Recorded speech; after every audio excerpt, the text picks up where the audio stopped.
This video, right, is for people that have actually bought a new EC, but they're holding on to their existing HDB lah. They've actually applied for the Deferred Payment Scheme and they have a bridging loan. So how do they plan the timeline? And of course, the key question is when should they actually start selling their HDB? Yeah, when they see the key collection is coming soon, so they will ask us, what should I do now? Because at one point it's very important. Later, I think Dylan will share. It's very important you have that HDB approval letter.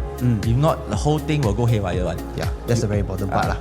So once again, a bit of disclaimer. Everything we share is based on our own experience and opinion. Today, if you want to do it yourself, do your due diligence and research. If you're unsure, please feel free to contact us.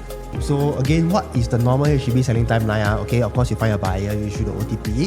The buyer will have to exercise within 21 days. Okay. Then after that, you have to submit the case, usually about 30 to 60 days, and then you will actually have a sales completion. So this is a very straightforward HDB selling timeline. But in the event now, example, right, you bought a new EC and then now the EC is going to be TOP already lah. They've already set the date for the key collection, right? How do you actually plan this whole timeline? Okay, so of course, the first thing you have to start selling your HDB.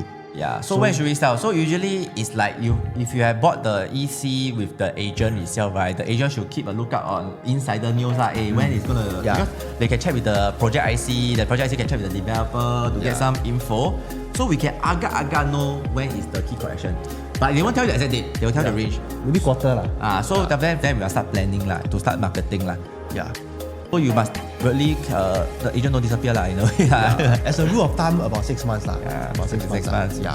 So okay, then of course you have to, once you know the news, you have to start marketing your unit lah.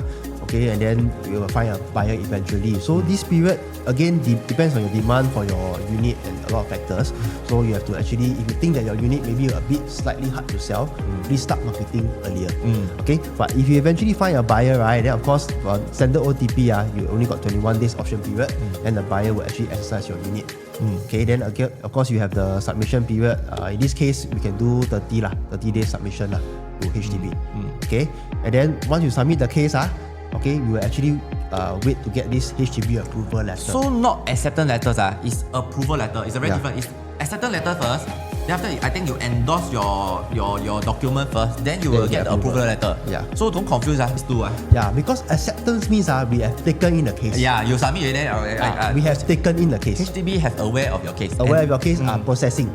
HDB approval means confirm can. Everything done already. Now they are just doing the admin work. Yes. Yeah. So it's very important. So some people confuse acceptance and approval letter. Yeah. So approval letter is important because your bridging loan to disperse, you need this approval letter. Yes. This one is for bridging loan. Yes. Yeah, which is very because important. Because your deferred payment scheme you all take bridging loan one. Yeah. Correct. Yeah, so why we need this bridging loan? Because when you want to get collect your key, right, you have to actually pay the whatever the amount that you have to pay already. Yes. So this bridging loan will help you tide over because at this point, maybe you have your CPF or all your funds haven't come in after selling. Because your sales completion is cash only, whatever come back cash, you still your CPF option. That's why I purposely do a gap here. Imagine you need the CPF like 21 days apart, the 21 days for the purchase only come out later than after your key collection. So this is the part that the bridging loan will tide you over. Correct. Because you're not enough to finish.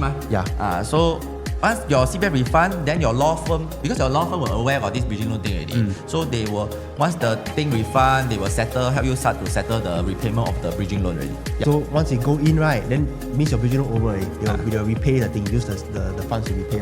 And one thing good, if you can find a person, a buyer that can give you a 3-month extension, but this buyer must be a bit flexible because when you do a submission of case, right, you might not have this TOP letter. Everything is estimation, Yeah. Because for people for HDB extension to happen, right, you must have an address.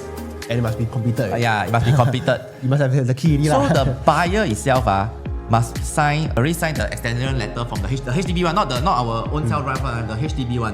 Then also another mutual agreement that there's no interest charge for delay in completion or this thing, whatever.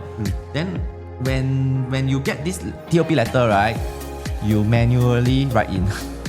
Yeah, you can manually submit right into HDB with the sign form that you already signed already beforehand, the extension form. Yeah.